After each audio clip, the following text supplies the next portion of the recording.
Did you know that Aretha Franklin had her first child when she was only 12 years old? Let's talk about it. Aretha Franklin was known by her nickname, the Queen of Soul, while she was alive, and she's regarded by many people to have been one of the best singers and vocalists of all time. And she undoubtedly was one of the most influential musical artists to ever exist.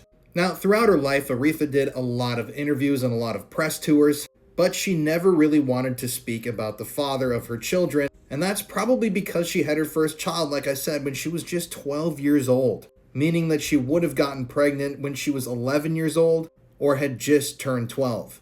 Now, even up until Aretha's death, nobody knew who the father was, even though some people did have some suspicions. But in 2019, about a year after Aretha died, some wills were found tucked away in a sofa and in a locked vault.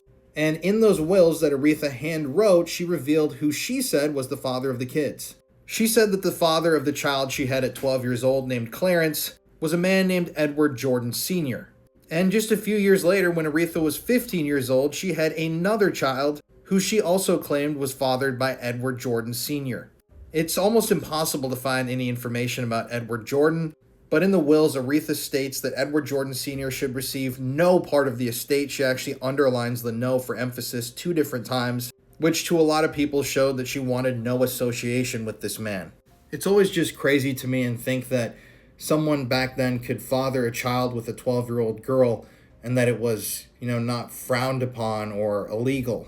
Like I said, I couldn't track down exactly how old the father actually would have been at the time, but I've seen people state online that there was an age gap between the two, which by modern standards would have obviously made this entire thing very illegal.